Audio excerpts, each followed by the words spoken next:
Magandang umaga po sa ating lahat. Welcome sa ating isa na namang edisyon ng Tapatan sa Aristocrat.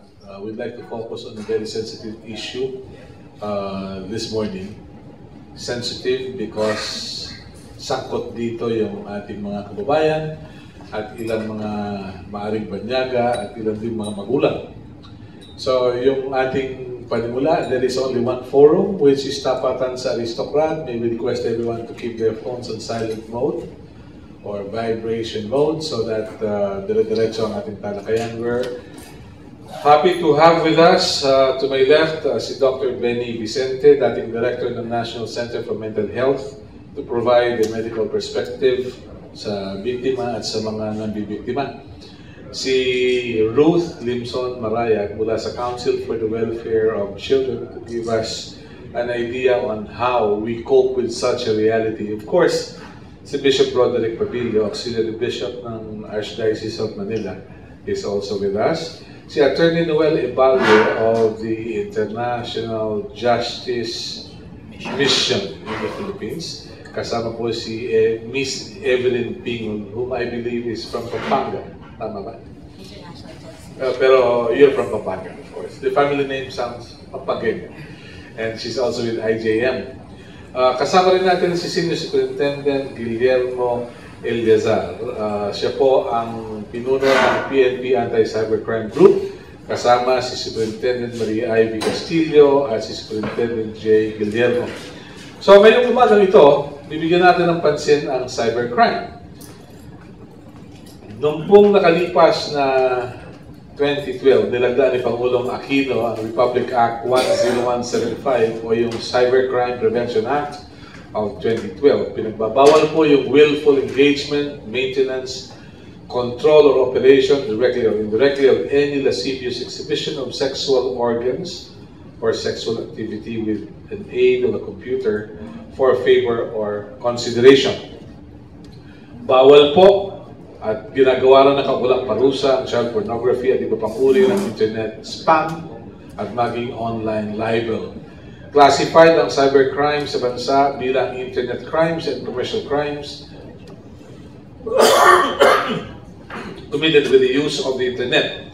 Meron pong mga batas na nauna rito, yung Anti-Photo and Voyeurism Act of 2009, Anti-Child Pornography Act of 2009 at Anti-Trafficking Persons of 2003. Yung po mga taong mapapatunayan nagkasala ay mabibilanggo ng 6 na taon at 1 araw hanggang 12 taon o pagmumultahin ng hindi bababa sa 200,000 piso, subalit hindi higit sa 1 milyon. Yung po makakasuhan ng child pornography na paggamit ng computers ay makakatanggap ng mas mataas na parusa as provided for by the Anti-Child Pornography Act of 2009. The Philippine National Police has organized its anti-cybercrime unit, and this function was then part of the CIDG's mandate. So to provide us a picture of what's going on, kasama natin ang ating mga panelists. Simulan natin kay Attorney Ibarle. Gaano ba, Attorney Ibarle, gaano ba kalala ang cyber sex in the Philippines? Thank you. Medyo malala na yung cybersex dito sa Philippines. I belong to an organization that's called International Justice Mission or IJM. And here in the Philippines, we first focused on trafficking, human trafficking, or traditional forms of human trafficking, especially child sex trafficking. Ito po yung trafficking na pagbibenta ng mga bata sa loob ng bar or kundi sa street, yung prostitution ng mga bata. Ito po yung focus na organization namin dito sa Philippines. Pero lately, in the past 2 years, we have seen really an explosion sa online child sexual exploitation or cybersex. Ito yung paggamit sa bata via means of computer at dahil paggamit na rin sa internet. So, our data is sort of limited for now. For the past year, we have handled 21 cases, and what's troubling in these 21 cases are the statistics because we are seeing younger victims In our 21 cases, we had one case where the youngest victim was 2 years old. So ito po yung bata po, ginamit ng parents niya, pinahubad sa computer, at binenta yung images or yung live streaming sa customer naman na nasa abroad. So this is what's really troubling about cyber sex because the victims are very, very young. 2 years old, pwede gamitin. Ganun kalala. Yes. Okay. Sa pulisya po, ano po ang inyong datos, Senior Superintendent Eleazar? Well, by the way, the anti-cyber crime group is no longer part of the CIDG. Yes. It used to be a division of CIDG, being anti-transnational cybercrime division. But in 2013, March of 2013, naging separate na po siya, naging siyang national support unit na to give emphasis to sa effort natin against cybercrime. So for the past 3 years, bali, ang record po namin are those complaints that we have assisted. So these are walk-in complaints and also referral from other agencies. And so far, nakikita natin na for the first year, yung pong 2013, we assisted and handled 51 cases involving complaints involving women and children. So 51 cases, 2014 naging siyang 87, and for last year, naging siyang 136. So makikita po natin dito na talagang totoo yung sinasabi ng ating kasama dito, talaga nag-i-entry siya. Ito po yung nagre-report sa amin. Pero yung mga hindi nagre-report sa amin, ibang usapan po yun. Pero nabanggit nga kanina na bakit parang nakikilala tayo worldwide na parang naging yung sextortion and also yung sa cybersex is because of the the operations that were conducted by the PNP, particularly by the ACG, based on the reports that we have received. So, yun po na-unearth po natin yung mga syndicates na usually mga foreign operated dito sa atin, na-unearth natin yun, and then nakita natin yung mga linkages niya, kaya nakita nila na gano'n yung nangyayari sa atin sa Pilipinas. But, just the same, kaya nakikita po natin talaga ma-entry siya. Probably because of the, one of this is awareness ng mga tao na dapat ay nire-report nila. Pangalawa ay talagang as we go on with our dependence on the internet, nakikita natin itong mga the criminals, the cyber criminals are taking advantage of this medium for them to pursue their criminal activities. Okay, what has the Council for the Welfare of Children got to say about this? I know you're also proactive, pero what have you found so far? Yes, actually, Council for the Welfare of Children is an interagency body that ensures that every rights of a child are protected, promoted and protected. And violence against children is really happening. And child online protection is one form of violence against children. And based on our data, on a study of an NGO, the Stairway Foundation, they found out that 9 out of 10 of children have Facebook account. Or 9 out of 10? 9 out of 10. And halos lahat may access on internet. So that's putting our children vulnerable for cyber crimes, especially through the use of information and communication technology. Mm-hmm. Given such a situation, what have you found?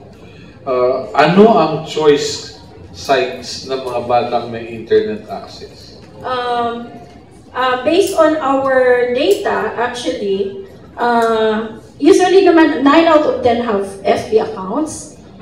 Ito ang nakakalok. 5 out of 10 kids are in FB public profile.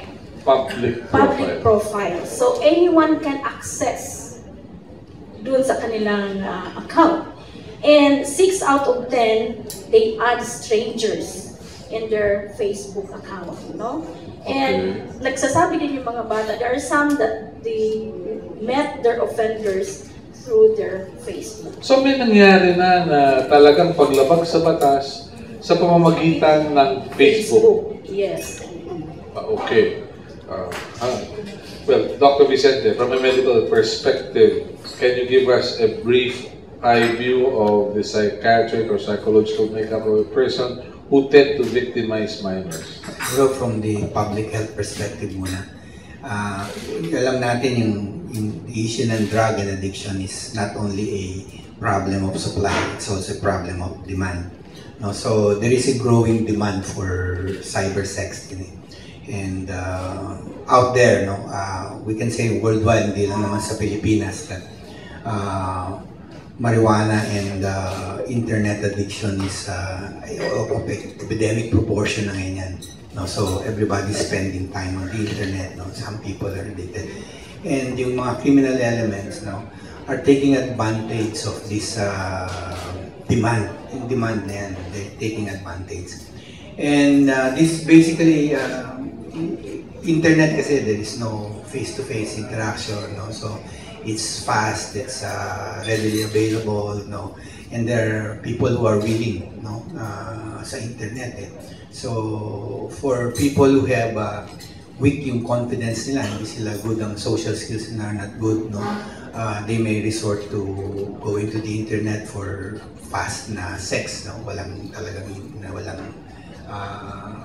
face-to-face na interaction. No? And then, of course, some of the profiles of these people, antisocial personality is also one. No? They can violate the rights of children, especially children. But many of them will start with like normal, ordinary people who gets curious, no, to the internet. So, normal na heterosexual relationship, they view women, nude, no? And then, but ang device kasi ng sex in the internet is that it's highly addictive pa. Highly addictive. So, it's like a gateway. Pag nag-umpisa ka dun sa regular na sex, no, and then in the internet, you crave for more until finally this time, not the usual sexual relationship. It is a child now that you're seeing, or it may be an animal that you're seeing, and so forth and so on. So nakaka-addict din siya. So it's really alarming, no? Not looking at it from yung police perspective, kasi the police perspective is on the supply side, it's on the demand side, no? So nowadays we're losing, yung parents are losing their children to the TV, the internet, no? Dami na eh. So gone are the days when you don't have to teach parents how to parent, no? So ngayon parenting is different na. There are some parenting style that nasa abroad ng mga parents natin. The children are left alone, no? And the parents of today do not know how to install yung screening or filters in their computers and check yung mga hindi naman natin, like me, hindi ko naman alam yung mga technology ngayon. You need to monitor your children, no? And the children are now technologically savvy na eh, na they can go around. Minsan, lagyan mo na ng filters, ng blocks, no? They can go around it, no? So, I believe that the child is the father of the man. So, preventive ang strategy. As a child pa lang, tupukin na natin yung problems nila. And many of these that fall victims or go into this are themselves victims, or they have a lot of hurt and pains, no, as a child, na hindi na-acknowledge, no. It goes out, paglabas niyan, doon na sa internet na lalabas niya. Okay. Napaka-interesting nito. Kaya lang yung interesting can be both ways. More of a curse than a blessing. Well, Bishop, how do you look at this problem? Does poverty have something to do with this? Or is it born out of ignorance? Ano kaya? So this is also a concern of the church, and in fact of the churches. Mayroon po kaming ginawa mga 4 years ago, ang PIMAT, Philippine Interfaith Movement Against Human Trafficking. No, at kasama dito ang CBCP, ang NCCP, National Council of Churches in the Philippines, and PCEC, no, Philippine Council of Evangelical Churches, no, na nakakasama against human trafficking. At pumasok nga ngayon na sa human trafficking, itong cybersex. At lalong-lalo na sa mga bata. No? Ito ay nakakabahala. No? It's dealing with morality. No? Bababa ang moral standards ng mga tao dahil dyan. Kaya nababahala kami dito. No? So ano naman ang magagawa namin? We are trying to coordinate the many groups, faith-based groups na nagtatrabaho against human trafficking. No, nandiyan na yung prevention, nandiyan na yung trying to cure the victims, nandiyan din yung prosecution, no, ng mga gumagawa dito. But more, sigurong ang papel namin ay ang prevention, to make the parents aware, no, to make people aware the evil that is being done. Una, evil yan sa victims, no, tulad na sinabi ni Doktor, no, ay dala-dala nila yan, no, may mga trauma yan at sila magbibictimize later on.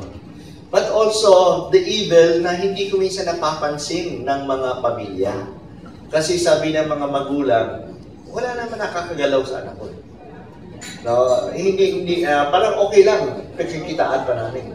And hindi mo kailangan ng sophisticated gadgets. No, pwede magawa sa bahay. No, at kumakalat yan. O, nagawa ng kapitbahay, kumikita sila. No, baka kumali sa kapitbahay din. And then before you know, the whole barangay. So you have a cyber sex village, Bishop. Oo nga. No, kaya kailangan ipaalam sa kanila na masama yan. No, at yan siguro ang kailangan na gawin pa ng mga simbahan natin na palakasin itong awareness part na malaking bagay. Bishop, 2 points. Sabi, we're losing children to the internet and to television. Can we still say that we have functional families in the Philippines, considering the millions of Filipinos working abroad and leaving their children behind? Bishop, that's the first point. Depende yan. Maaaring maging functional pa sila kung malakas yung family structure tulad ng mga lolo-lola. No? Talaga nababahala sila sa mga apo nila. No? O kung malakas yung mga auntie, mga nag-aalaga sa kanila, okay ba yun? No? Pero iba na talaga, nandiyan yung mga magulang. Kaya yung problema din natin sa OFW, yung pag-e-export ng mga tauhan natin, okay, it may bring us economic stability, but it also has social impact, no, sa mga tao. Kaya dapat ang mga tao ay dapat may choice that if they want to improve in the country, they can stay in the country. No, hindi na kapag they want to improve, they have to go out of the country. Yeah. Pero isang bagay, while the parents may be here, pero lumalabas na yung parents are more parents, mas magulang. Pinagkakakitaan yung anak eh. So paano yun, Bishop? How do you look at it? Yan nga, yung values ng parents ay nawala. No, that they have to resort to this, na ipinagbibili ang kanilang mga anak. Kaya that's also human trafficking, pangangalakal. Binebenta mo, no? Kinikitaan mo yung tao. Okay, yan ay dapat ipaalam sa kanila. Okay. Kay Ms. Pingol, okay, attorney. Meron bang instances na yung lolo ang violator, yung lumalabag, yung nang-aabuso doon sa kanilang dapat alagaang bata? In our cases po, may mga relatives, may mga family members like mother, father. At nasabi po ni Bishop na there's no touching. So sabi nila parang hindi naman talaga ito exploitation. But if I may just read one of the statements of the victim, ang sabi po niya ganoon. This is from Al Jazeera story. Ang sabi po na isang Manila online sexual exploitation survivor, I felt scared, I felt offended, I feel so dirty and ugly. It's like I treated my body like a prostitute. So meron pong trauma na nararamdaman ng isang tao. And isa pa po, if you may, sabi po niya gano'n, this is a 13-year-old Olongapo online sexual exploitation survivor na nasabi po ito sa BBC News. Ang sabi naman po niya, I felt embarrassed every time I saw the foreign men in front of a computer. I hated them because I felt that I was a child. So why were they doing this to me? So parang sinasabi po ng karamihan, trabaho lang ito kasi in fact in other places po ay parang naging isang trabaho nga po siya, sabi nga po ni Bishop, isang cottage industry na nakikita ng ibang tao na nag-i-improve yung kanilang way of living. So nagtatanong sila, paano nangyayari yan? So ito po ay nagiging rampant, say, sa isang community.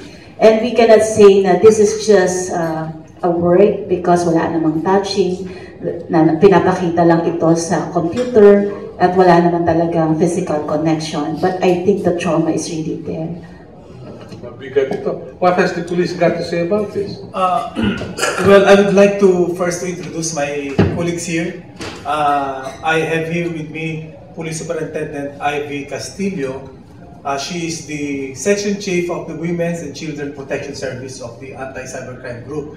And also Police Superintendent J. Guillermo. He is our PIO as well as the Deputy Chief of the Cybercrime Operations and Training Division. Itong dalawang kasama ko na ito, they were with the ACG since its creation. Actually, dating si ATG hanggang mapunta dito.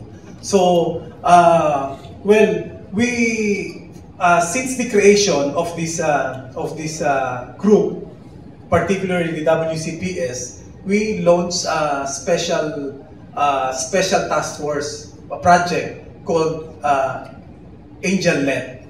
So this actually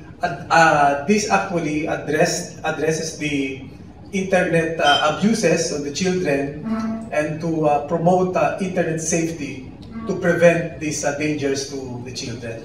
So I would like to for Ivy to explain a little bit about this AngelNet project. Yeah. Saka may nangyari na ba after you launched it? Yes, AngelNet, ito yung project ng ACG specifically focused on protecting children online. Ang project trust namin dito is 4 na concern, which is we have una is public awareness, wherein we go around schools for cybersecurity protections sa mga bata, at the same time awareness on what is all about cybercrime. Then we have capability building for our investigators, not only for our investigators but also the Women and Children Protection Desk of the local police for them to be knowledgeable in handling online cases, especially in women and children. Then we have police interventions, which is our operations, our walk-in complaints, wherein we receive complaints walking in and also online. And also we have partnership cooperation with our local and international partners. And with this case, also, with regards to this case, mayroon na po talagang mga incident na nangyayari po ito. Not only child pornography, the online grooming, which is ang online grooming naman po is yung mga suspects natin, yung mga predators natin is pinifriend nila, especially pag may magaganda yung photos ng mga bata on their Facebook, kung public ang Facebook nila, pinifriend nila yon. Then ito yung mga bata kasi, the more na gusto nilang maraming friends, marami nag-invite sila, ang ginagawa nila, accept lang sila ng accept, na hindi nila alam kung sino talaga itong nag-invite sa kanila. Until such time na nag-groom sila to para maging, for example, ini-invite sila na maging model dahil dun sa mga pictures nila na mga selfie, ini-invite sila or they are recruited for modeling. Then after that, marami ng mga requirements to include na nakakapag-send na sila ng nude pictures ng bata. Then after that, nakakalat na siya sa internet. And mind po natin na lahat ng mga images online are forever nandun po. Hindi po siya natatanggal. Yun isa sa mga mga child pornographic cases. Isa naman po yung trafficking, which is karamihan ng mga nare-receive, mostly talaga ng aming cases is, ang involved dito is parents. Sila mismo ang nagiging parang Sila yung nagluloko. bugaw eh. Sa Sila mga- na yung bugaw. Opo, sa mga, Diretso yun na natin. opo, sa mga foreign customers na kasi mas kikita kasi sila kung yung anak nila mismo ang kanilang gagamitin. Kasi Sila na yung ahente. sila opo. Kasi ang nila is wala naman physical contact sa mga bata. Kaya yun ang ginagamit po nila. Okay. Sa Council for the Welfare of Children, have you noticed this trend ongoing na nagaganap ngayon sa atin? And what have you done so far? Yes, talagang nakakalungkot yung trends, na talagang ganun po ang nangyayari. At lahat ng data natin, yun ang sinasabi. Actually, we had completed just recently a baseline study on violence against children. Malapit nang ilabas yung results, but preliminary findings reveals that ang taas ng violence within the home and community. Within the home. Yeah, at gusto kong balikan yung tanong kanina, meron bang pangyayari na ang lolo, nanay, tatay ang perpetrators? Yes. Actually, dun sa study na yun, though preliminary pa lang ito, lumalabas na talagang yung tatay, nanay, the lolo, and kapatid sila yung tinutukoy ng mga bata. Kasi yung respondents natin ay mga bata mismo. Kasi sila yung tinutukoy na perpetrators. Talaga. Attorney, balikan kita. May mga kaso na kayong na-file, right? Ano na nangyari? Ang Pilipino kasi mahilig sa sample. Yes. Through ang IGM kasi tumutulong sa law enforcement natin, PNP and the NBI, sa mga kasong cyber sex na tinatawag namin or sa tinatawag namin online child sexual exploitation. So far 21 cases yung na-support namin sa NBI and PNP combined. And yes, na-file yung mga kaso. Meron na. Ano pong status ng mga usapin? So far, since mga bago pa sila, they are still on the trial stage. So they are filed in court and they are undergoing trial. So undergoing trial, normally how long will it take for a case to be resolved, considering the backlog in our courts? Well, sad to say, alam naman natin dito sa Philippines, justice really grinds so slowly. Because yes, as mentioned, we have numerous cases that backlogs our court. So talagang first in, first out kasi yan sa court. So it goes through the process. And siguro in our experience, usually it takes lower court minimum of 3 years to 5 years. Yeah. Pero de los buenos, yung pa mga huwes, meron pang sapat na kaalaman sa nagaganap na yun, tulad ng mga usaping inyong binabakit. Yeah, so isa pa yon. So sa IGM, tumutulong din kami sa PhilJA or Philippine Judicial Academy to conduct trainings on the judges. So for trafficking, as part of our project, we had several trainings to the judges regarding trafficking. So dito for online child sexual exploitation, we plan also to partner with PhilJA to also do a training on the judges sa batas natin and kung ano gawin kasi this is a new issue that is coming up. Next question. Kung involved dito ay banyaga, foreigners, na nasa ibang bansa, how do we get them? So in our experience, so far, the cases that are referred to the Philippines come from the US or come from foreign countries. So ang nangyayari kasi usually, ang nangyayari is may nahuhuli sa ibang bansa na customer.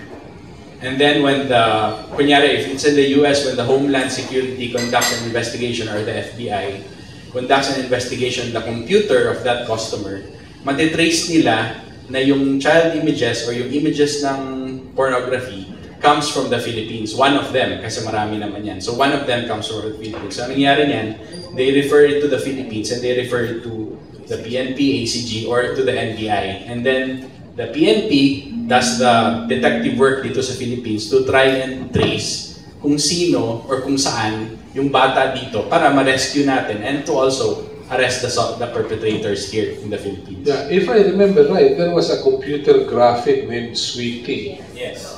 At maraming sweetik na nahuli. Ano na po nangyari doon? will you still do it all over again?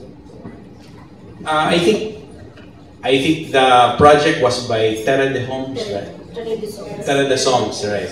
So I don't know if they are still doing another one, but I think the last I heard, they are planning to do another one that is even more realistic than the Sweetie project. Really? Encouraging, huh? Encouraging. Now, I don't know, but we're also guarded yung ating mga bank accounts by the bank secrecy law. Would you be able to trace fund transfers from abroad to local accounts ng mga magulang na nagbebenta ng larawan ng kanilang mga anak? Sino kaya sa panel natin ang pwede sumagot? Yes, Madam Ivy. With regards to financial transactions, pag legit yung accounts, legit yung pangalan na ginagamit, na trace po natin yan. Isang example natin yung sa Pampanga natin na case, which is, ang nangyari nito is the same, nahuli yung pedophile sa US, then na-trace nila na yung bata is, yung mga images is an image of a Filipino girl, then binacktrack nila yung financial transactions as well as yung log files yung sa Facebook, yung at saka yung Skype details ng ano. Then i-forward nila dito sa atin. Nung binacktrack din natin yung financial transactions, nakita natin na legit yung pangalan. From that information, natukoy natin kung saang lugar yung perpetrator. Then we conduct a traditional surveillance para matukoy natin kung talagang doon ginagawa yung mga ganung transactions. Then nung find out natin, we apply for a search warrant. At the same time, an entrapment operation. Hindi naman nagkakaroon ng leak dahil alam naman natin, meron din tayo ilang mga kababayan sa mga korte na nababayaran. Baka mamaya may info, may application kayo for search warrant, bubulungan yung tao, ayusin mo ko. Para hindi kaya magkaganon? Mayroon din kaming mga ganyang mga na experience, pero may mga executive judges natin na kung sakaling hindi namin feel na doon sa area mismo mag-file ng search warrant, we go on executive judges na pwedeng ng warrant. Very good, maganda binanggit niyan. Minsan kasi nagkakaarigluhan. Pero Dr. Benny, before we open the floor to the media para rin kay Bishop, paano makaka-recover ang isang biktima? Well, it's a difficult process. Kanina, I was always talking about yung promotive aspect, no? Yung developing the child, bata pa lang, so that they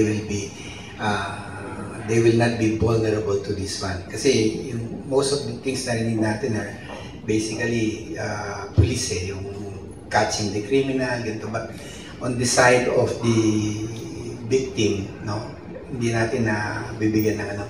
So, isasabi ni Father and Bishop kanina, prevention, we might have to go beyond prevention, promotive is then. You have to promote in the child yung values, very good values, no, para kasi values will eventually save them when they're at that point na deciding will I open this site or not, no. Yung values na natutunan nila will actually save them, no. Kasi we see that the treatment is very difficult. At the same time, the children who have been abused, sexually abused, using this, this is also tantamount to a traumatic experience, no. Age inappropriate sexual behavior or activities is always traumatic, and it leaves a lasting effect on the children. Parang PTSD or post-traumatic stress disorder. Alam mo mga pulisya na involved ka sa a near-death na experience, no? Meron dyan mga bata, they will have flashback, they think about it. Later on, as time goes by, they feel low ang self-esteem nila. They can become depressed, some of them may be suicidal. And some of them will even try to try to master that activity. Be engaged in prostitution, yun yung nangyayari minsan. So you get you have dumadami yung magiging possible na ma-engage dyan. And the treatment, sad to say, is difficult, and there are only a few or a handful ng mga psychologists, psychiatrists that are really good at this kind of treatment. No, hindi ganun karami. Like the psychiatrists in the Philippines, 500 lang kami. No, and not everybody is trained to do this kind of work, and some will not even want to do this kind of work dahil mahirap yung trabaho, difficult. So you spend a lot sa public health nga, di ba? Yung sabi nila a pound of cure, an ounce of prevention is worth a pound of cure, di ba? Mas maganda yung mag-prevent ka, mag-promote ka rather than iti-treat mo na nangyari na, no? So what I'm saying is as early as we can, no? Sa school pa lang, kasi kung talo na tayo sa mga parents, no? The schools are where you can catch these kids. You can deal with them. So mga parent effectiveness training, teaching them good values, no? Teaching them to discern what is right and wrong. Sex education is very important din. Malaman na rin. Dr. Benny, as they say, we can always go back to Freud sa toilet training. But the problem is, if there is no toilet, how will you train the kid? Well, toilet training is one topic we were discussing a while ago. Discipline ng mga Pilipino eh. Diba? The discipline ng mga Pilipino is still external eh. No, kailangan pa rin yung papaluin mo, kailangan pa rin yung kalsada, lagyan mo ng barrier para hindi gumalangay. Hindi pa internalize eh. So talagang bansa tayo ng mga sutil? Probably siguro kasi siguro panahon pa ng gera yun, Second World War, when we were left by the Americans, kanya-kanya tayo. Unlike the Japanese, yung Japanese, they stayed longer with the Americans, na disiplina ng konti eh. Tayo, medyo debatable yan. But maganda pag-usapan yan. Okay. But these are the things that you can instill sa child. Okay. Kasi yung generation natin medyo parang bata tayo. Yun ang ano natin eh. Okay. So, Bishop, what do you have to say? The church will definitely have a role to play. Please. Malaki sana ang role talaga ng simbahan dito kasi that's about values, about morals. No, ang isang malaking problema din namin, marami sa mga pastors, sa mga pare, hindi masyadong aware sa ganitong problema. No, kaya kailangan namin yung media na ipalabas na may problema dito. Kaya hindi sila masyadong aware, hindi nga sila alam anong solusyon. No, for example, we don't have much education about the use of the internet. No, basta sa atin ang education internet, paano gumamit ng internet? Paano yung ethics ng internet? Eh wala tayong ganyan. No, kaya malaki pa talaga ang hahabulin natin dyan. But anyway, we have to start somewhere. Kaya yung ginawa ng TIMAT, yung pagsasama-sama ng ibang religious groups, that's really a good start. No, that we will join forces together in this matter. Okay. We will open the floor to our colleagues from the media. Palagay ko yung birthday celebrator, may tanong. Okay? Oh, yan. Nakikita yung may birthday. Hindi ka naman namin hihinga ng pangkape. Mr. Mon? Alright.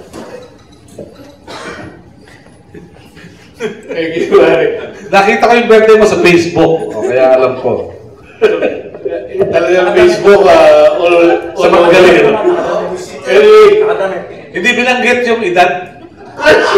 Pero birthday, sige, go ahead. Good morning po sa lahat. Actually, parang kontra yung ano ko, no? If we expose the child to a lot of sex, he might be able to discern what is good and what is bad for him. I know as a parent na in-expose niya yung mga anak niya sa lahat ng sabi nga, sexualization. Naliwanagin natin, iba yung sex sa pornography, ha? Yeah. Okay. Of course, yung pornography, immediately bad, ano? Pero yung parent na ito, expose na yung anak niya sa sexualization na. Pero naging upright din yung bata with his guidance and supervision. Yes. So what is your reaction, sir? Magandang tanong yan. In-expose sa sex. Pero matitino. Siguro walang nakitang screaming something sa television. Alam mo, minsan kasi yung role model sa TV na nakaka-apekto eh. Di ba? Bishop? Kaya ang pa natin ay dapat appropriate sa age. Tsaka may guidance. O kung expose, kinaided niya naman, no? Kaya kilala niya yung bata, no? Maaring ang damage, kung may damage man, at mas kukunti. Kaya nga dapat age appropriate, tsaka may guidance. Pero pabayaan mo lang yung mga bata dyan, no? Ay talagang kung ano yung sasagap nila. At they cannot distinguish what is right and what is wrong. That is the problem. What has CWC got to say about it? Yes, the key words there is guidance. And ang importante, yung nag-guide ay may tamang information. Kasi guided nga, mali naman, a blind leading another blind. So mahalaga, inform yung nag-guide. Okay. And but gusto ko lang balikan din kanina nga, we really need to build resiliency among children. Kasi we cannot be with our children 24 hours. Kaya dapat talagang tuturuan yung mga bata, no? Not just on the use of ICT, pero yung identification of red flags. Kailan yung delikado na sila at hindi dapat patsukin yung mga ganung bagay. So we really need to build resiliency among children. Really? Okay. From the legal perspective, attorney, do we have enough laws in the first place to protect our children? Or do we have so much laws that we don't know how to implement them? Well, concerning laws, I think the Philippines has enough laws to protect our children. The problem is in the enforcement. As always, the Philippines, we have so many laws. Traffic pa lang, marami naman tayong laws, but why do we have so much traffic in EDSA? It's because of the enforcement. Same thing with cybersex. I think we have enough laws to curb the practice or at least to punish the perpetrators. Kasi the highest punishment here, which is reclusion perpetua, which is life imprisonment, is already in place because the law considers online child sexual exploitation as a form of trafficking. So sa nakikita namin sa trending, yung mga prosecutors, they opt to charge the perpetrator with trafficking instead of online kasi mas mataas ang penalty sa trafficking. So it meets the highest penalty. So I think we have enough laws. Okay, it's just a matter of time. Yes. Dahil sa kung ganito kabagal, hindi na minor de edad siguro yung victim, age of majority na, bago ma-desisyon na. That's true. That's Okay. true din. Pero ang importante dito is, when the crime was committed, the victim was still a child. So it's considered, nagtatawag tayo sa batas na qualified. Nagiging qualified trafficking siya because of the age of the victim. So, kahit mabagal, pero at least when the crime was committed, yung biktima, bata. So, kino-consider siya sa batas as qualified, so mas mataas yung penalty. But yeah, same, mabagal yung proseso. So, yung mga kaso talaga minsan, like sa trafficking namin ng mga kaso is, by the time matapos yung kaso, malaki na yung bata or adult na siya. Attorney, sa mga kinasuhan ng paglabag sa ganitong batas, ano yung common age ng mga alleged perpetrators? As to perpetrators, we have no average so far kung ano yung age ng perpetrators. But ang nakikita namin is, ang worrisome dito are the kinds of perpetrators, which is alarming to us because mainly family members yung perpetrator. So that's the alarming part kasi kapwa mo kapamilya ang nagbebenta sa'yo. So dito, mostly may mga kaso kami na OFW yung parents, wala dito sa Pilipinas, under the care of an aunt, tapos yung aunt mismo yung nagbebenta sa kanila online. Ang ano kasi dito, as mentioned, madali siyang gawin kasi all it takes is a computer. And sa sa mindset ng gumagawa nito, mostly sa mga nai-interview namin, wala namang mali sa ginagawa namin kasi hindi naman ginagalaw yung bata, pinapahubad lang namin. So that's the kind of perverted mindset that the perpetrators have. Okay. You know, I remember when I was still a boy, so many decades ago, may alaga akong pusa, si Munin. Pag meron siyang kuting, huwag mong masasalin yung kuting. Kakalmutin ka kung hindi kakagatin ka. Can we not learn from the basics being taught us by animals? Dahil mismo hayop merong pagsasanggalang sa kanyang offspring. How much more of human beings like us? Bishop? Kaya nga, yan ay malaking kalaban natin dito ay ang poverty. You know, because mahirap sila kahit ano yung gagawin nila. No? At pangalawa rito ay itong sense of values. Kaya ay nakakatakot. Ang sense of values nawawala. No? Nagbabago yung sense of values. No? Itong mga kuting is out of instinct. Pero sa atin, hindi naman tayo instinct. No? Kaya yan ang dapat nating pangalagaan. Napakabigat. Anong problema ng pulis so far sa inyong pagpapatupad ng batas? Well, actually, we are very thankful with the passage of RA 10175 because that really gives us state and enforcement. So, ang ating problema lang is that basically ito kasi mga involved dun sa particular cyber sex, hindi naman sila lumulutang. Ang nangyari is that through the complaint or referral, usually, ang referral pa sa atin is nagagaling pa from abroad. Yes, from abroad. From our other law enforcement agencies in abroad na nire-refer sa atin. So that's the way na nagtitrigger for us to conduct investigation. And it proved successful dun sa mga referral natin sa kanila. And that's why binibigyan namin ng emphasis itong Project AngelNet. This is the Internet Child Protection Program na yung public awareness campaign ang napaka-importante. In here, pati yung role ng parents is na andon for them to monitor and guide their children on the dangers of internet. Actually, yung unang makita ko nito, I'm new in the anti-cybercrime group. Nung binasa ko ito, nung unang pag-uwi ko sa bahay, binigay ko sa anak ko na 12 years old. Pinabasa ko sa kanya, particularly on types of online dangers for children, which are internet addiction, cyberbullying, cyberstalking, cyber trafficking, child pornography, and online gambling. Binasa niya yun. Tapos sabi niya, Dad, ito po, medyo dito ako, dun sa internet addiction. So, talaga napaka-importante na ma-realize ng lahat, particularly the parents, kung ano ang involvement ng mga anak natin, as well as the role to keep communicate and keep checking on the children's internet activity. But ibalik natin doon sa enforcement. The enforcement, actually nga sinasabi natin ang kulang enforcement because kailangan natin ng additional information for us to pursue the strict enforcement of the law. But with the help of all the stakeholders, the NGOs, the internet service providers, the telecom, the colleges, the universities, and other law enforcement agencies, unti-unti masasabayan natin yung threat of this, not just for cybercrime, not just for cybersex, but for the cybercrime here in the Philippines. Okay. Yes, Bishop, would you care to add? Ako may tanong ako sa DSWD. May kakayahan kaya ang gobyerno natin to rehabilitate the victims? All the while pinag-uusapan natin perpetrators. Pero malaking damage na sa victims. Kasi sa amin, may mga grupo kaming alam, but yan faith-based groups, the NGOs. Pero ang pamahalaan, mayroon kaya? No?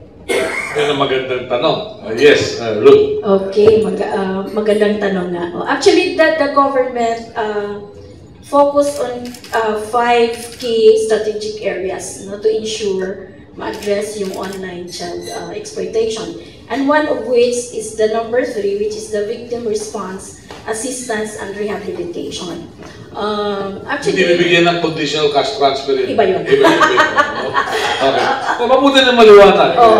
So, meron tayong mga regional DSWD.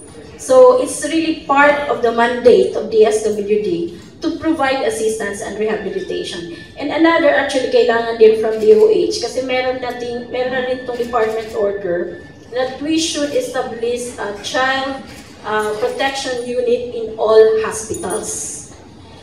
So far, mga ilang percent pa lang ng ating mga hospitals, government hospitals nationwide, ang meron siya child protection unit. But I think inaano talaga yan, tinututukan yan ngayon, at meron tayong kinokontak na multidisciplinary capability building. Para isa ngayon sa purpose na marespondihan yung needs ng mga victims. Okay. So, may kakayahan ng gobyerno? I would like to say may kakayahan, pero kailangan pang strengthen. Okay. And of course, this concern is very multifaceted, so kailangan integrated din yung approach natin.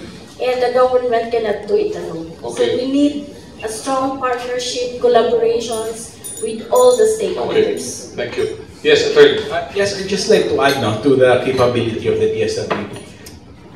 Yes, the DSWD has the capability, but yes, it also needs to be strengthened, especially to the fact na, hindi ko pala na-mention to, na aside from the fact na dito sa cybersex, may nakikita namin na masyadong mababa na yung age ng biktima, na 2 years old sa case namin. Ang isa pang worrisome dito is, maraming mga biktima ay lalaki, hindi lang babae. So young boys are also being victimized in cybersex. At dito naman kailangan ng tulong ng DSWD. Kasi so far, ang mga shelters kasi ng DSWD natin caters only to women and girls. Pero dito sa online, dumadami ang mga biktima na lalaki. And dito kailangan ng tulong ng DSWD. Kasi so far wala tayong shelter na for boys and para sa online. Kasi iba kasi yung trauma pag online eh. Iba yung nararanasan ng bata pag online. So we believe that yung DSWD, kailangan they should have a shelter at least that focuses solely on the survivors of online kasi iba yung trauma. Medyo bagong trend pala yun. Mga batang lalaki ang nagiging biktima. Yeah. Dun sa recent study nga natin, lumalabas that it really confirms that not just for the cyber sex, but generally on the different types of violence, mukhang lalaki ang ano ibig sabihin nito, Dr. Vicente, from a medical expert that you opinion? Anong dahilan nito? Bakit lalaki yung biktima? Yun ba ang in-demand niyon? Bakit? Mas marami na ba ang happy and gay? I'm sorry, I have to ask the question.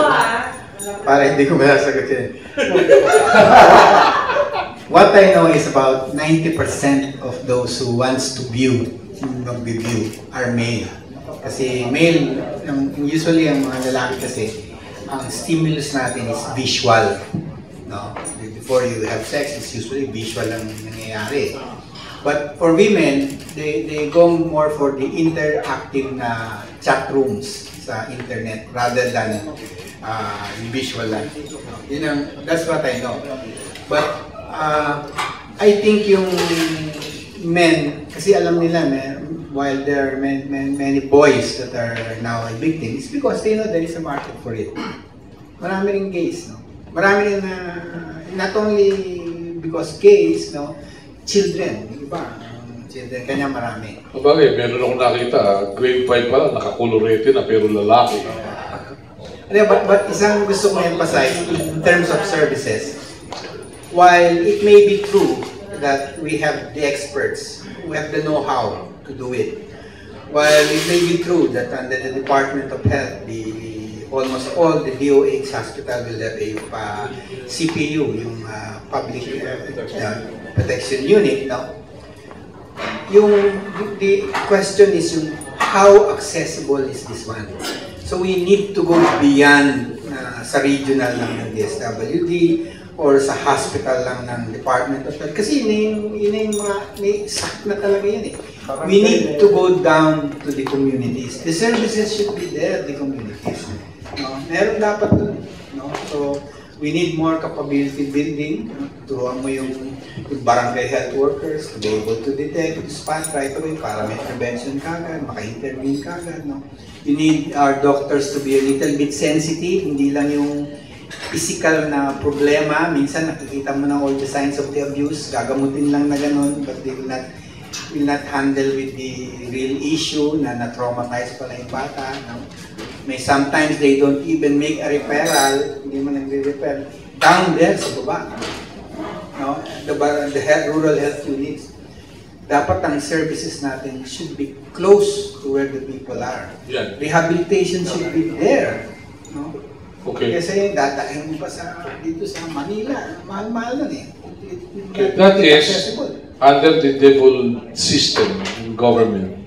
If the local government units will have the capacity and the concern. Yun ang problema mo eh.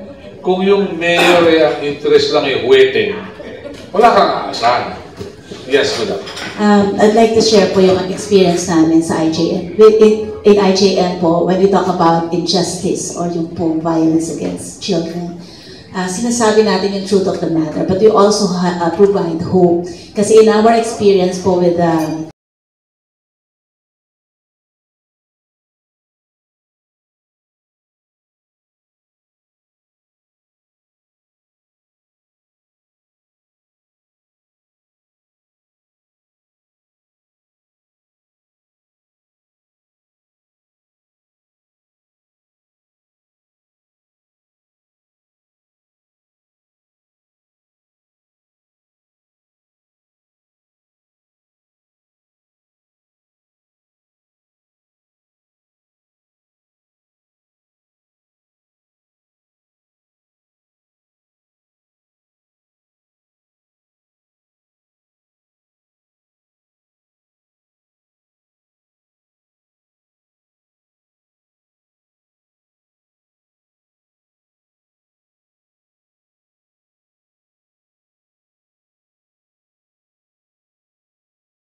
under the Committee on Children in Need of Special Protection has developed a case management protocol.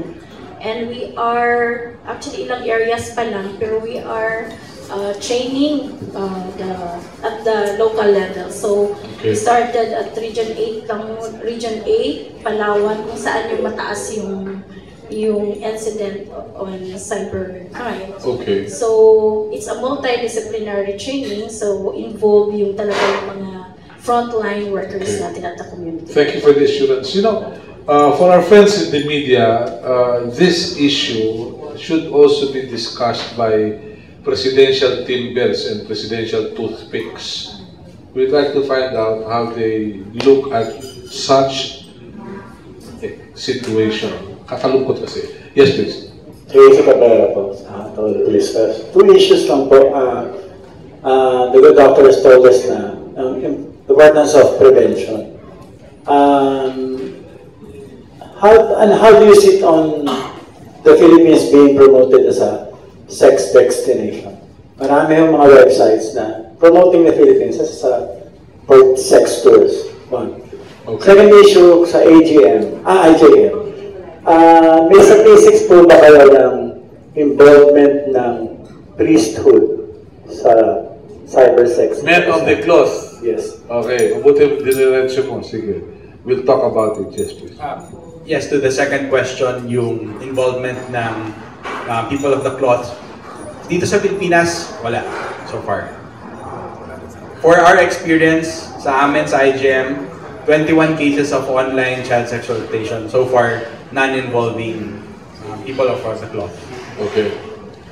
All right. Si Jason, sir, sandali lang po. Jason, former president of FOCAP. Yes, please. Jason Gutierrez. I worked on the Al Jazeera report that you were quoting earlier. You said, I'd like to go back to the case in Ibabaw in Cebu, where in early last year or that was last year or 2 years ago, nearly 50 children were rescued. I'd like to find out what has happened since then. Has there been any conviction so far, both for you, sir, and for the PNP? I believe that's the case in Bulabago, sir. Bulabago. Yes.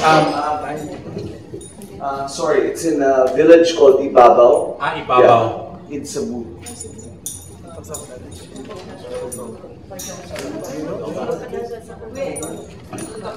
Yes. Sandali lang po. Okay. Yes. I believe IJM, because we have an office in Cebu. IJM was supported the law enforcement in the Cordoba operation. Yes. So I believe cases are being filed in Cebu. Right. What about the victims, those who were rescued? I think they're in government shelters right now. Government shelters. Have there been any convictions or so far? None yet so far, because as you know, justice grinds slowly in the Philippines. But I believe our last update on that, were cases were already filed in Cebu. So out of the 50 or so arrests that have been made, there has been no conviction? None yet so far, but let me double check that with our Cebu office, but I believe none yet so far. Yeah, can we hear from the PNP, please?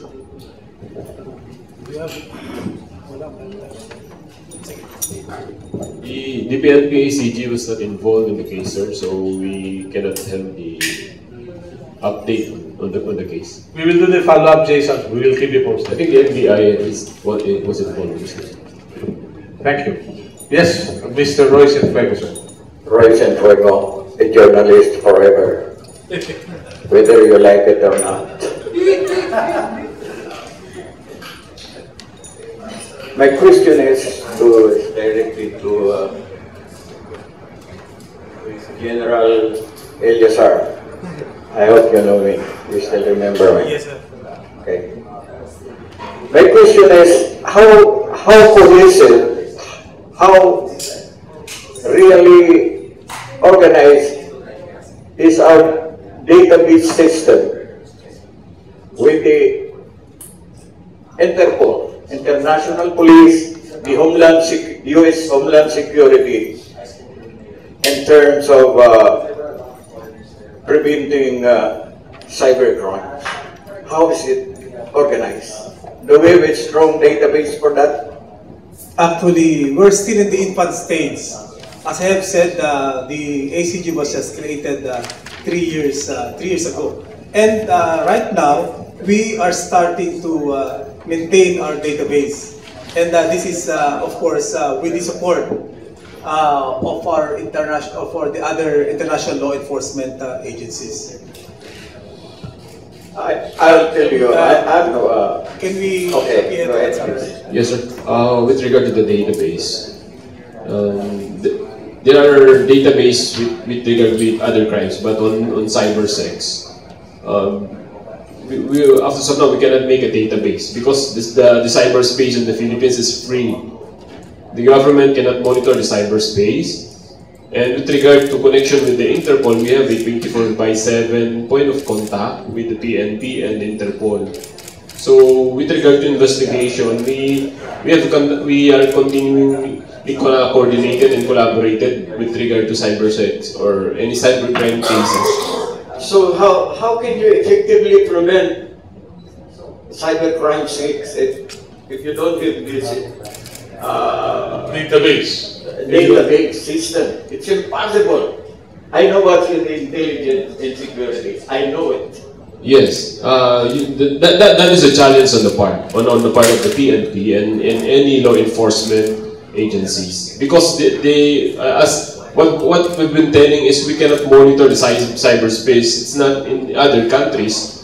You know, before an information go out to the cyberspace of a country, they will check what is the content. They can check it, And whenever they receive an information coming from other countries, in entering in the cyberspace of the country, they can check what's inside the information. But the Philippines, it is free. So no one can monitor. And if we are talking of database on cybersex, talagang wala po talaga as of now. Okay. But we have sabi ko nga, when for example, there are cases coming from other countries, immediately naman po, when they monitor that the source or the victims are from the Philippines, they will give the information to us. And that is the start of the database. But if you're talking of the database of what is happening every time in the cyberspace, we don't have that information. Okay, I believe you need huge funds to establish this database. It's not easy. It's not easy. Thank you. Okay, thank you. Two countries have different experiences. The United States, if you click on a website, they will allow you. If they find anything suspicious about the website you checked in, then they will monitor you. In China, you click on a particular website, if they don't like it, you won't have any access. I don't know which will work for the Philippines. Yes, please. Yeah, good morning everyone. I'm Juvie de Guzman, DWBL. I'd like to ask Attorney Evade, paano niyo po pinapatakbo yung halimbawa po ang isang akusado po ay nasa ibang bansa, tapos po yung biktima ay nasa Pilipinas, paano niyo po mina-merge yung kaso na yon na alam naman po natin kapag dating sa international law, ibang-iba po ang solution or regulation tsaka dito sa Pilipinas. Paano niyo po ginagawa yung technique na yon? At the same time, sa kaparian, especially to Bishop, hindi po ba pwedeng ipakiusapan natin ng lahat ng mga pare na nagmimisa, nagbibigay ng homily na ipasok nila itong malaking bagay itong makakatulong, lalong-lalo sa mga kabataan na hindi ho nila alam kung ano yung pinapasok nila dahil kahit sino pwedeng gumamit ng computer. Okay, thank you. Second point mo, yun ay kung yung kabataan ay nagsisimba. Okay. Diba? Yes, please. And thank you for the question. So, dun sa question mo, ang nangyayari kasi dito, there are two perpetrators. One is in the US, the customer, and one is here in the Philippines, the one who does the abuse, the perpetrator. So, ang nangyayari dito usually, ang common na nangyayari is, ang US, nadadakip nila yung customer sa States kasi nag-view siya ng child images or child pornography or live stream ng child sex acts. So, hinuhuli nila sila dahil bawal yan sa US. Bawal din naman sa atin yan. Pero sa US, hinuhuli ng Homeland Security or FBI dun sa US, and then, pag nahuli na yung customer, they get the computer, and then they do the investigation on the computer, yung tinatawag nila ng forensics sa computer, and then matitrace nila kung saan galing yung images or kung saan galing yung video stream. So pag natitrace nila na galing sa Pilipinas, ibabato yan nila dito sa law enforcement natin para yung law enforcers natin matrace nila kung saan galing yung saan specific area at kung mapinpoint nila kung saan yung bahay at huhulihin yung gumagawa nung nagpapakita or kumukuha ng mga bata para ma-rescue din yung mga bata. Usually, na problema ko nasa Middle East yung mga nagpapakita ng kanilang mga sariling pag-aari. Usually, yung na-encounter ko ng mga sumbong mula sa kabataan. Yung, bali ang customer is nasa Middle East, yes. Oo. So, depende na yun sa kung how stringent are the laws in the Middle East. Kasi so far, nakita namin dito, first world countries are really strict, like UK, US, yung mga France, Europe, sila yung nagbabato ng information natin. And siguro mas may ma-share pa yung ACG. Yes, please. In addition po, yung i-share lang po namin yung natin sa US. Yung US kasi mayroon silang law on sex tourism. Wherein kung yung biktima is nandito sa atin, tapos kompleto yung information natin on who is the perpetrator na nasa nationality nila. Ang ginagawa po natin is inire-refer natin sa kanila. Then for them to file a case on sex tourism. Gagamitin natin yung statement ng bata dito sa atin, then ipa-file nila yun doon sa kanila. Mayroon po yun. Bishop. Ito pong at least yung PMAT, dahil sa pagsasama ng mga councils na ito, nagkaroon ng statements ang CBCP, mga 2 statement na. Nag-statement din nyo ang PCSC at ganoon din ang NCCP sa kanila mga pastor no, na ito isabihin. At mayroon tayong sa Catholic Church na Human Trafficking Awareness Human Trafficking Day. Yan yung kapistahan ni Saint Josephine Bakhita, February 8. No, na yan ay dapat ipakalat sa mga parokya at ipaalam sa mga tao itong pangyayaring ito. At mayroon din iyakat na nangyayari naman sa December 10 yata yun. No? So, all these are ways to make people aware sa ganito. Pero alam naman natin, ang hirap maabot ng lahat. Tulad sinabi ni Melo, ang maabot natin yung nagsisimba. No? Yung nagsisimba, natin maabot. No? At sa maraming pinipreach natin, maraming mga issues, kung magsalita ka dito once a year, twice a year, every Sunday, ilan yung mag-filter? Kaya talaga kailangan natin lahat, hindi lang ang simbahan, pati ang schools, pati ang media, no, na magtulungan tayo to make people more aware of this reality and ang kasamaan nito. Thank you. Sir, Yes, please. With regard to awareness, I am a Seventh-day Adventist. So, we have a time for, especially children in the afternoon, to educate the members of the Seventh-day Adventist because we worship the whole day of Saturday. So especially we're talking of cybercrime cases, all these cases were kung ano pa yung existing crimes on the internet, which is part ng educational upbringing ng when we go to church every Saturday, every Sabado buong araw po yan. And the afternoon po, the whole afternoon is we're talking or we are educating the members of the church with regard to especially online, talaga nakikita naman po natin kahit saan. So, I see to it na whenever time these are the topics. So, I have to encourage these children not to go online. Yes, Madam. Dagdag ko lang din po because the Department of Education is also a member of CWC. And DepEd is now working with the Stairway Foundation and the NGO, the integration of child pornography in the curriculum. Our elementary and high school educational curriculum. Maganda yan. Magandang balita yan. So at least may awareness. Pero Bishop, let me ask you, hindi kaya yung curiosity ng bata will, sabi nga yung Maslow has his stimulus response law. Hindi kaya maging stimulus yung subject para magkaroon ng response pagbubukas ng internet. Kaya ang pinaka-magaling dapat, yan ideal, ay ang family. Kasi kilala ng magulang ano na yung stage ng anak niya. No? At yan talaga mapapalo up. Pero sa mga mass tulad ng school, iba-iba ang maturity, emotional maturity ng mga tao dyan. Nasabihin ng teacher, ang iba handa, ng iba hindi pa handa. Ay ganun din sa simbahan. If you just preach about this in the church, ang daming mga tao dyan, may mga bata, may mga matatanda. No, baka makatulong, makasama pa sa kanila. Kaya mahalaga talaga yung magulang. Pero problema din natin, ilan bang parents ang concerned about ito? Mas mahirap doon ang mga concern ng mga parents, inaalam nila sino yung kaibigan ng anak ko, saan sila pumupunta. Pero kung yung the internet, hindi mo na malalaman anong site na binubuksan ng anak mo. No? Sabihin ng bata, secret. Hindi ba? Hindi mo naman check, hindi ba? No? Kaya talaga mas malaking hamon ng parenting sa atin ngayon. Very well. Should our colleagues from Bicol would like to ask questions, please come forward. No? Okay. Jason, would like to have a follow-up? Meron pang follow-up? If there was a follow-up answer to that. Kung may follow-up answer na, okay. That will come later siguro. Alright. Yes, the incoming president by way of complexion. Look. Teka muna sir, seriously. Yung mga bata, masyado na po ngayong malaya. Talagang nawala na yung old school na pagpapalaki. Tapos, siguro masisisi natin yung violence against women law, yung child protection law, masyadong lumuwag.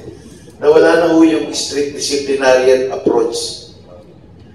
Do you consider rethinking na dapat bigyan ng pre-hand ng mga... Hindi naman lahat doon yung pagpaalo pagpamalapit Lumaki ako sa bugbog eh, pero puro pasa. Inuho. Kaya na pang pala. Hindi, kasi lahat po tayo dumaan po sa mga magulang natin na ang intention naman nila maganda eh. Pag didisiplina, iba-ibang paraan. May mga batang nakukuha sa salita, may bata naman na nakukuha sa takot, gulpe o no, whatever. Do you consider na i-revise yung law na bigyan naman ng konting luwag at karapatan ng mga magulang? Okay. Para, okay. kasi po lumalaki na kayo. Iba na ngayon, iba na okay. Pero sa Europa, Pat, may nasabi, kaya sa Amerika, wag mo ko sasampalin, tatay, papupulis kita. O, yan, di ba? Iba yun. Iba kultura. Pero sa Pilipinas, how do you look at it? Pero dito po, in general yata, at alam ni Tracy Cabrera yun, karamihan ng mister na dadala sa tingin. Right? So, pag tumingin yung asawa ng sulimpat, medyo tahimik na. So, yes, Dr. Ben. Sagutin ko lang kay Mr. Tracy Cabrera yung question number 1, nakalimutan eh. So, I think it's just okay to promote It's Fun in the Philippines, but not to include yung our women and children. No? So ako, I'm against promoting it. And I think the government is not really promoting, but some criminal elements are promoting it. No? Kasi yung pera rin eh. No? With regards dun sa parenting, ang studies will show that if you are strict, masyado kang strict, no? Children grow up to become depressive. Naging malungkutin. In dating connotation, nagiging rebellious, no? They become more depressive. No? And then if you discipline children, naman neglect, yung hindi mo pinapakan, pinabayaan mo lang, they grow up to be angry. Maraming anger sila, they have a lot of hurt feelings. No? And one of the things na tinitingnan mo dyan sa atin, no, is yung the role of the father is very important. Yun, nawawala na ngayon eh, kasi trabaho ng trabaho yung tatay, it's usually the mother. But the role of the father is really crucial. Now, with regards to sa mga palo, no, I think it's even in the Bible, no. What is important is hindi whimsical. Hindi basta nang palo ka na lang palo, sampal dito, medyo. Meron dapat talagang consistency. And when there is spanking involved, it should be in the context of yung pagmamahal, no? And then concern, genuine concern para dun sa bata to grow. So again, yan, that will instill values eh. No, huwag mong papaloy dahil ano lang, ganito lang dahilan. Talagang yung mga values that are very treasured and important dun sa family, pag na-break mo yun, that's where you should apply discipline consistently. No? Okay. Attorney, from a legal point of view, yung batas natin on child protection, di ba pwede manakit? Well, I think na-existing na yung batas na yan. So I think kung gusto natin baguhin, we should go to our lawmakers na baguhin natin. But yes, I agree, and I agree that it's in the Bible that pag pinapalo naman, kailangan the context of discipline and ipapaliwanag kung bakit pinapalo ka. Iba na yung abuso na pagpalo na yung wala nang rason at pinapalo mo na lang yung bata araw-araw. So that's abuse. But discipline, I think, is another thing. Okay. Yes, Ruth? Of course, from the point of view of the Council for the Welfare of Children, actually we are really promoting positive discipline. Ano, paano natin sinasabi yun? Kasi minsan, nai-interpret siya as no discipline at all. Hindi ganun yun eh. Ang sinasabi lang natin, pwede kang pag-discipline, wala lang sakitan. No? Wala lang sakitan kasi it has a psychological effect. Marami pong studies ang nagsasabi it has a psychological effect. Paano po gagawin yung positive discipline? Ibig lang sabihin, klaro yung rules ng pamilya. And children are part in the establishment of rule. At klaro yung sa kanila, both the parents and the children. At pag hindi mo lumagpas ka dun sa rules, ano yung pwedeng gawin sa'yo without hurting you. Yung ganun yun, positive discipline. Yun nga lang dapat maging more creative ka.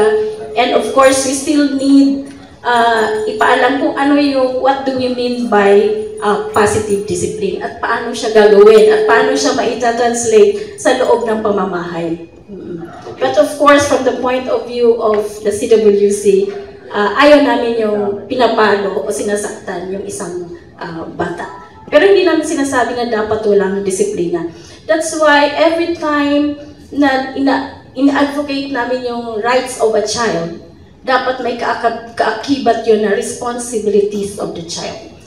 Do not, tawag yan, yung i-inform mo lang yung mga bata, ano yung mga karapatan mo. Kasi sa bawat karapatan ay may kaakibat na responsibility. Kaya dapat sabay yun. Or else sabihin, karapatan kong maglaro. Karapatan kong mag-aral. May pera ka, wala, paaralin mo ako. Pero may ano yun, may kaakibat na responsibility. Mahalaga yun. Okay. Para kay Senior Superintendent Eleazar, you mentioned that in 2013 you had 51 cases, in 2014 you had 87, and last year you had 136 cases. Meron bang pagkakataon na banyaga ang involved dito sa mga paglabag na naiulat sa inyo?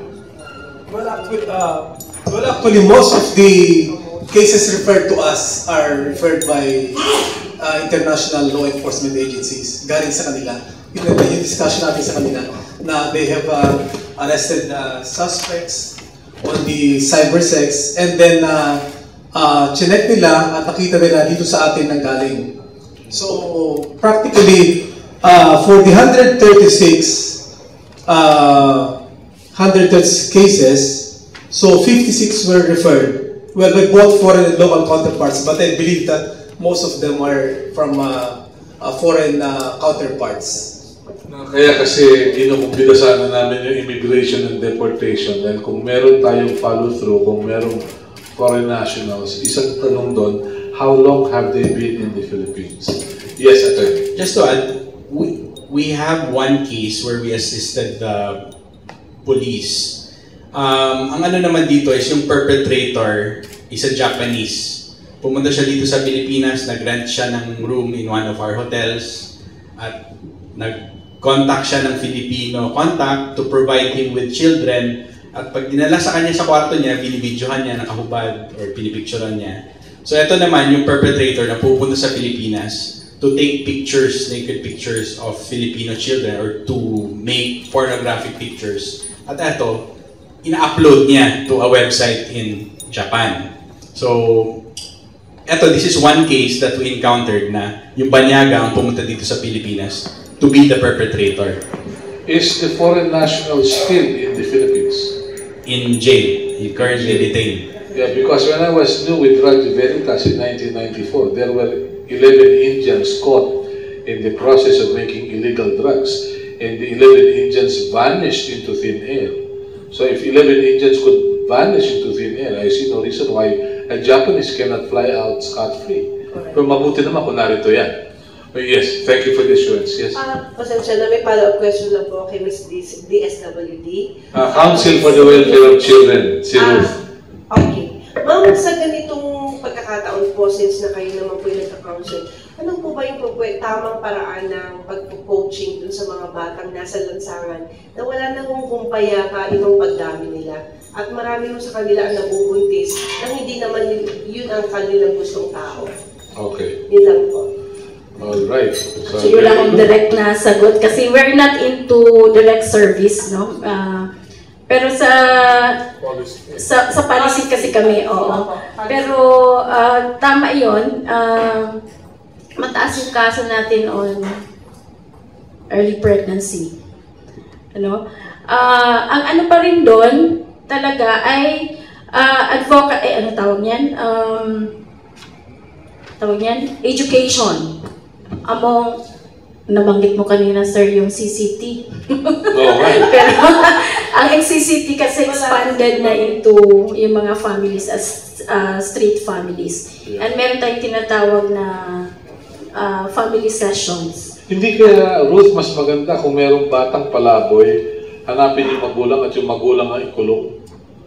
Dahil sa kapabayaan ng magulang yan eh, bawal yan eh, dito ba? That's neglect. Neglect talaga. Sa kapag abuso ng bata yan, so we'll have more jails. That is the problem. Okay, sige. Pero meron si Doktor kasi parang marami siyang alam sa mental health. Gusto ko na malaman, Dok, sa mga nagkakataon na namulis sa mga bata, ano ba yung tamang dapat sabihin sa kanila para hindi naman lalo sila mapasama. Kasi minsan yung way how we talk to the people na involved, ay paano ba yung tamang paraan para yung psychologically makatulong din, kagaya na sa media, na madalas na tinatakbuhan ng mga may problema. Salamat po. Yung kanina I'd like to go on the topic ng mga street children. In the past, we had mga street counselors, I think, and DSWD had that, no? But then, the word counseling nagkaroon ng problema. There was a law that was passed na hindi ka pwedeng mag-counsel kung hindi ka psychologist with an MA degree at kumuha ka ng ano. So, I don't know what happened to those street counselors, no? But it was a good program, no, na ginagawa ng DSWD, no? With regards to what can you do, no? Yeah. This is what I'm saying. If they're already traumatized, no, it is best left to a professional. Kasi minsan ikaw pa makatrauma eh. Sometimes you can, let's say, the child is already sexually traumatized, no? And then the child will try to contain it eh. Nakakaya, or it may cause dissolution of the family pag nag-pinpoint ng blame, no? And it's really traumatic, no? So pag nabuksan mo yon, you can re-traumatize the child. So this is what I'm saying. Kung ganun na yung nangyari, may trauma na, the treatment is difficult already. Kailangan mo na professional to do it eh. So I'd rather not prevention, promotion, promoting the resilience of the child is even better before mangyaring ganyan. Thank you. Thank you. Thank you. Yes, sir. Happy birthday. Again, kay Atty. at sa PNP, no? Actually, I'm aware that there were seafarers, there were OFWs na nahuhuli sa Canada at US dahil binubuksan yung kanilang laptop, binubuksan ang kanilang cellphone, nakikita may child pornography. Dito ba sa Philippines, dahil may gatekeepers dapat tayo, no? Doon sa pagpasok pa lang, binubuklat yan, nahuhuli sila. Dito ba sa Philippines, ginagawa natin yan, sir? Attorney? Sa police kaya? Yes, attorney.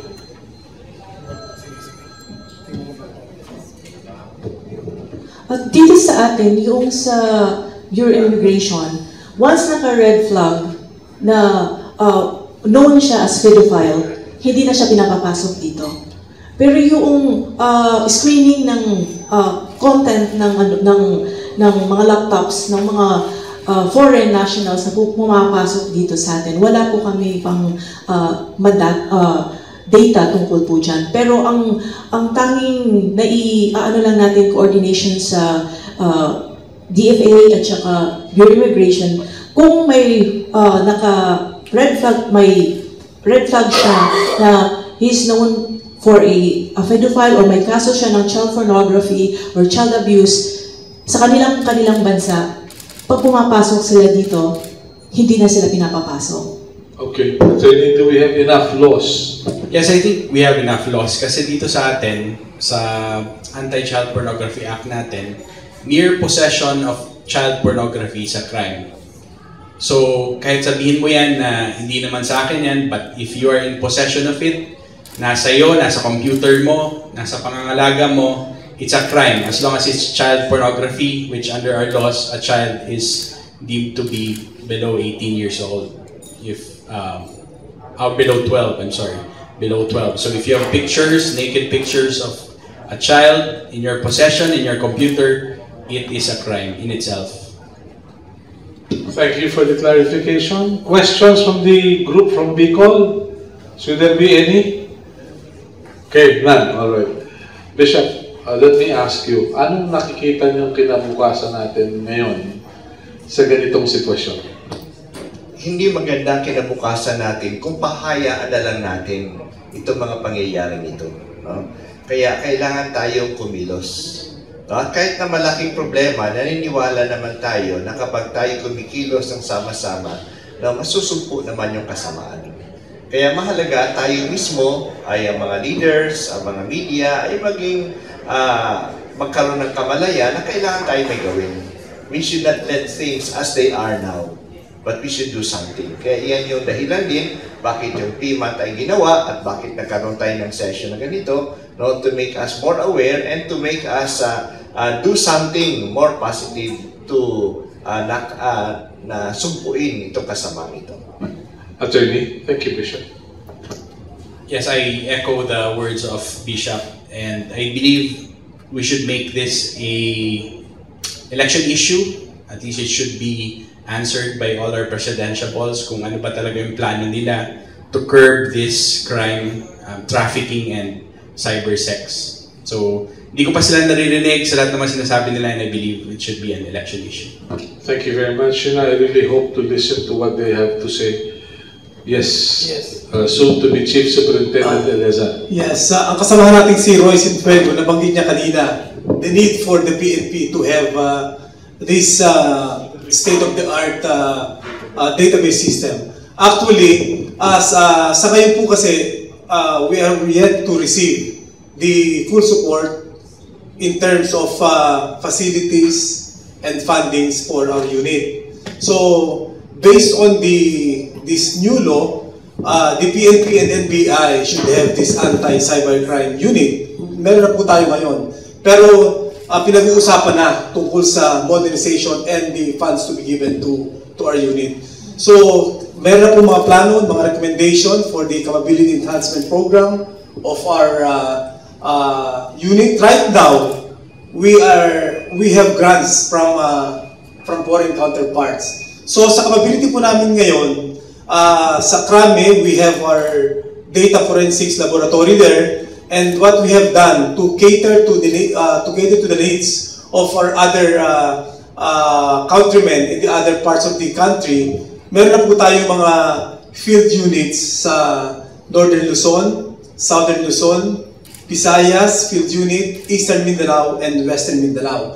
So we have 18 police regional offices, and out of the 18 police regional offices, bali meron po kaming, aside from kami, meron kaming 8 regional anti-cybercrime offices. For Northern Luzon in Region 3, for Southern Luzon in Region 4A and 5, for Visayas in Region 7, and for Eastern Mindanao Regions 10 and 11, and for Western Mindanao Regions 9 and 12. The purpose of which is to cater for this anti-cybercrime operations. But specifically for cyber sex, bali ang aming po opisina through IB is yung ating AngelNet or the WCPS. But for the complaints and other referrals being received by the different regional offices, ina-assist po sila at the refer sa atin.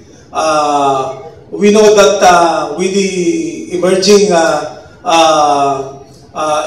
trends in the internet,